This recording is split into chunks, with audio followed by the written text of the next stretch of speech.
Hi friends, this is Caitlin. Welcome to my channel. Today I'm making a really fun Easter themed card with some brand new products from Pink and Main that came out today.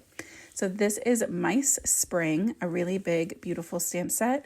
Then I also have the Easter confetti mix and these fun stitched egg dies. So this card is actually part of an Instagram hop that is happening today. I will leave my Instagram post link down in the description for you if you want to hop along for a chance to win a Pink and Main gift card or store credit, or so you can shop Pink and Main stuff. So yeah, this video isn't part of the hop. I just really like sharing my hop cards with you guys, and I love supporting Pink and Main's new releases. So this whole January release is very Easter themed and spring themed, which I love because I'm already very much over all of this cold weather. I decided I wanted to make a shaker card and I wanted to make a little egg frame for myself. So I trimmed down this pink with white polka dot pattern paper to 5 1/4 by 4. So we get just that tiny little white frame all the way around our main panel. And then with these two different egg dies, I'm going to line them up and run them through the die cut machine at the same time. So that way we get a frame that's going to fit right around our little egg opening. So I use the smaller one to cut the opening in my panel. And then I'm going to use both of them lined up and taped together to make a frame. So now I also have two cute, like little stitched eggs cut out that I can use in a future project. One that's pink and one that's white. So with my frame lined up and my card panel there, I just decided to get everything else kind of ready for this shaker. So I am taking some of the packaging from one of my other stamp sets in this release, and I'm going to trim that down with my little wire cutter so that it fits inside my frame panel. I'm not super exact on this one because with how large our pink panel is, you're not going to be able to see it anyway. And I'm going to attach that to the back of this panel with just some tape runner, adding that all the way around. Then I'm going to stick the plastic on. I put it on a little crooked. That's totally fine. I'll just trim off the little edges that are hanging off here and there. And then with some liquid glue, I went in and attached my little egg frame to the front of my panel. So this is going to be that whole cover piece that's going to take care of our shaker. We'll come back at the end and add the foam and everything that's going to make this into an actual shaker. I didn't like the idea of adding like a banner sentiment or anything else to the front of the card that would cover anything up. So I decided to stamp my sentiment on the inside of my shaker. So I just lined up the little egg element where I wanted it to go and then moved it out of the way so I could stamp my sentiment directly onto that white panel that we're going to be building everything on top of. And that way later when we go to build our shaker and add our foam, it's already in place, ready to go. I have a bad habit of not remembering to do that step early, and it complicates things down the road. So if you can remember to stamp your sentiment, if you're going to pop it inside your shaker at the beginning, it makes everything much easier. So my two mice that I'm using on my card are from the Mice Spring, like Have a Mice Spring stamp set. I'm using the two that are definitely more Eastery. There's also two in there that are more spring and could even be used for summer, that are more like flowery and just like sunshiny, cheerful. We also have like ice cream versions of these mice and fall mice, and they're just so cute. So I'm very excited to see that we are adding on more of these little mice.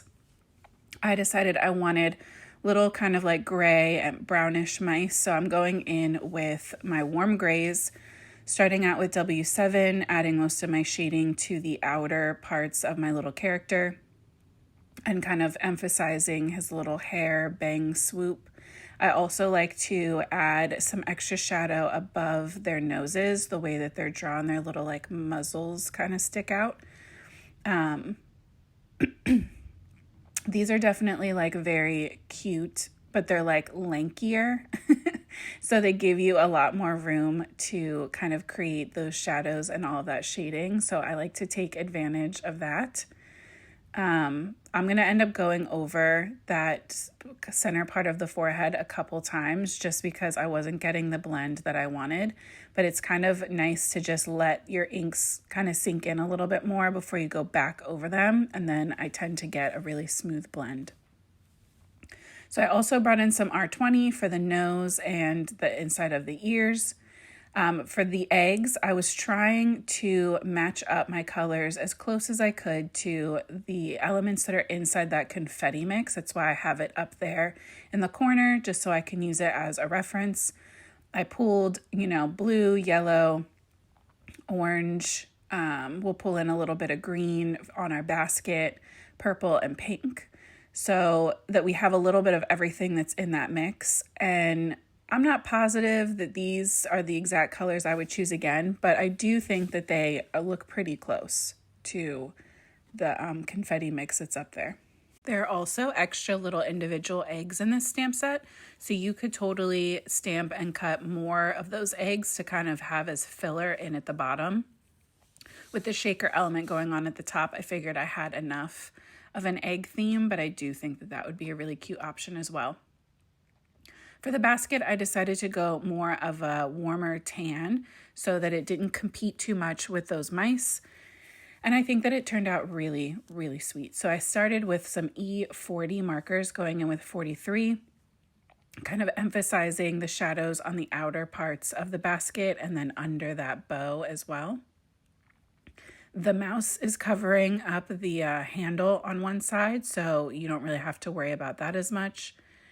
And then I blended that out with my E42, just pulling that color out more towards the center and making sure to still leave a good highlight space. Then I filled that in with my E41, making sure I got all the way to the edges with that lightest color. And then I use the same colors for this mouse just so they look like, they're in the same like mouse family or whatever. Does anybody else think stuff like that? Like, well, they're from the same, mouse tribe, so they have to be the same color. They don't. You can make them different colors if you wanted to, but that's just how my brain works, I guess. So yeah, I filled in, same idea, pulling in that W5 a lot further. Try to keep my shadows more on the outer edges for these because I wanted them to look, pretty medium toned, not super light, not super dark. I do not know what's going on. I woke up this morning with like a weird cough that came out of literally nowhere. So I'm sorry if I sound weird in this video. But yeah, again, brought in that R20 for the little nose and ears. And then this is the only place I'm going to bring in the green because the bow is such a big feature and it's so sweet that I wanted it to kind of stand out. And the green in the confetti is like a very lime springy green. It's not like pastel. So I went with some very bright YG markers, just kind of emphasizing the outer part of the bow loops where it would kind of be starting to turn away from us, and then adding shadow on the lower ribbon parts kind of closer to those loops where they would be creating a shadow. For the eggs, I brought in the same colors as before, the same kind of 2 or 3 color combos for each of the pink, orange, yellow, and blue and purple. And again, I do really like these, but it feels like, I don't know, one of the colors is just off or something to me, or maybe I'm just not used to like 2 different colors in a pattern like this. I don't know. They're very cute. I do like them. But if I did this over again, I would probably change up those color choices a little bit. But yeah, I am so excited. My analytics video I put up earlier this week sharing my numbers for 2024 is doing really well. So thank you to anybody who watched that or left a nice comment.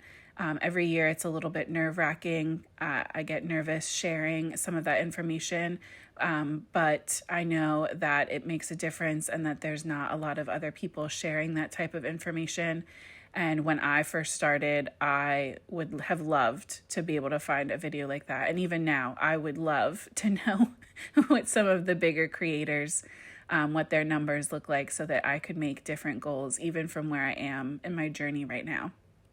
So thanks for all the love on that. If you haven't seen it yet, you can go back and watch it. I had a very good year in 2024 for sure, and I'm hoping for even bigger and better things this year. So back to our card. I die cut out my two little mice, and I love that the die cuts around the handle in that basket. It's the little things like that that just make my Pink and Main products stand out for me. I'm adding the foam to the back of my shaker front panel, and I want to make sure that all the edges touch so that I'm not losing any of my confetti bits. I'm also going to add a second line of foam at the bottom and then these two little bits at the top, just to kind of limit the space that my confetti can move so it stays more visible while you're shaking it. It doesn't all just disappear and settle out of frame. And then I added a little bit of anti-static powder, just a tiny, tiny bit, just to make sure that the edges of the foam tape weren't sticky. You have to do this before you take off the backing paper, otherwise your foam won't stick at all. And then I wanted to show you a close-up of the little clay pieces. There's a chick, a tulip, and the bunnies. They're so stinking cute. So I poured some of my confetti onto my card where I knew my egg was going to go. I made sure that it could lay pretty flat before I committed to taking the backers off of my foam. And then I pressed that down into place. I like to give it a couple good shakes right away just to make sure that everything is looking how I want. And then for my mice, I decided to give them a little bit of a grounding shadow. So I'm going in with my W7 and just laying down a line right under those two elements. So the feet of the one mouse and the full basket of the other. And then I'm blending that out with some W5 and then just a little bit of W00 just to make sure that the edges are nice and soft like a shadow would be. And that way when I pop them down, it just grounds them a tiny bit so they don't look like they're floating completely in space. You don't have to do this, or you could give them a whole floor if you wanted. I think it's like a happy medium. So that is my shaker card all finished. I love how fun and cheerful the colors are. And I love the confetti, the little clay pieces that are in this. I hope that you love it too. And please go check out Pink and Main's release today and the Instagram hop. And I will be back here soon with more card inspiration. So until next time, happy crafting.